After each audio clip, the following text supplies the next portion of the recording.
President Vladimir Putin directly ordered a campaign to influence the U.S. election.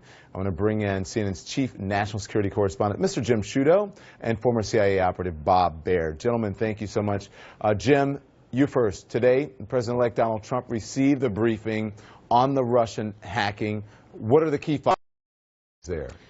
I'll tell you, the headline issue here, delivered in very stark terms by the most senior intelligence officials in the country, directly face-to-face to Donald Trump, is that Russia interfered in this election, the intent being to help you, Mr. Trump, win the election. That's the headline finding of this report. We knew that before, but this has been released, and you see it in the starkest terms. That's one. A second is that the cyber attacks actually targeted both parties, Democrats and Republicans, but the releases of the stolen information only targeted one of those parties. That is the Democrats. That is the Democratic candidate Hillary Clinton. An effort finds the U.S. intelligence community to denigrate her and to, reduce her chances of winning and increase Donald Trump's chances of winning the presidency. Bob Baird, to you now. The Intel chief says that they have high confidence that Russia interfered in the election, but here is what Donald Trump said today. He said, while Russia, China, and other countries, outside groups and people are consistently trying to break through the cyber infrastructure of our government institutions, businesses, and organizations, including the Democratic National Committee, there was absolutely no effect on the outcome of the election, including the fact that there was no tampering whatsoever with voting machines.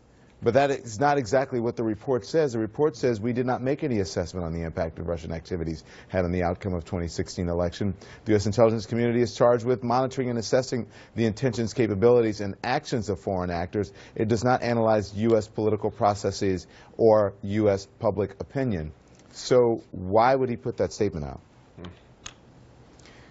Well, Don, this report, this assessment, it's more than an assessment. Frankly, I've never seen anything stronger, more conclusive than, the Japanese attack Pearl Harbor. They just said it happened.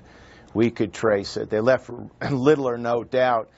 And Trump understands the implications of this is the Russians may have helped him to win the presidency. I mean, I can't read it any other way. You're right. The intelligence community is not going to assess how much effect this covert action, this Russian covert action, had on the elections. They can't. That's the CIA that doesn't have the ability. Neither does the FBI.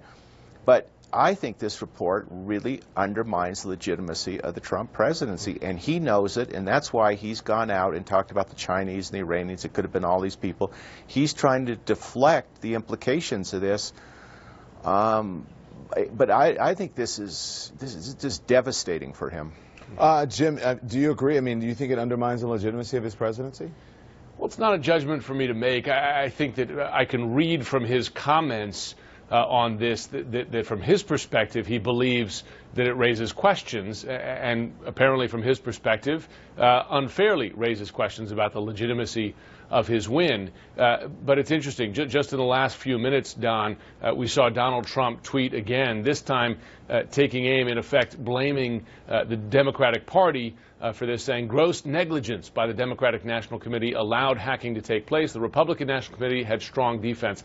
This is spin. We're hearing from Donald Trump and from other supporters. It's just not the truth. Well, it's extremely misleading. The RNC was hacked as well. Well, what the report found was that both parties were targeted, and we previously reported that Republican lawmakers were successfully hacked, Republican think tanks, thought leaders, party organizations. So we know that Republican organizations and individuals were successfully hacked. We also know that only one tranche of information was repeatedly released to the public, and that was of Democrats. And that's a key finding that is one thing that led the intelligence community to conclude that the intention was to damage the Democrats and help the Republicans. I think, Don, we have to stop expecting an honest conversation about this from the president-elect, because his point of view appears to be that it is unfairly undermining his victory. But, as Bob says, it's very rare that you have the intelligence community say stuff like this with this level of certainty, right? I mean, intelligence by its nature is nuanced, and you'll often hear qualifiers and alternative minority reports, as it were. This one didn't have that. It came out and said, this is what happened. Yeah. So the DNC was hacked. The RNC wasn't, and I want to make sure I get that right. But Republicans were hacked, but they did not release the information to Americans for Republicans. Bob Baer, give us a button here. What's the takeaway? The button is, this was an act of war. I agree with McCain. It's continuing, apparently, and what are we going to do about it? Now I think it's up to Trump. I mean, there's no point at, now going after his presidency based on this. He is going to be the president of the United States, and what he needs to do is sit down and figure out how we get this stopped, and if need be, retaliate against Russia with covert action. This cannot stand as it is, and I look to Trump for leadership on this to go after Putin. Thank you, gentlemen. Always appreciate it. Thank you so much. When we come right back, President-elect Trump says his meeting with intelligence chiefs today was, quote, really great. So where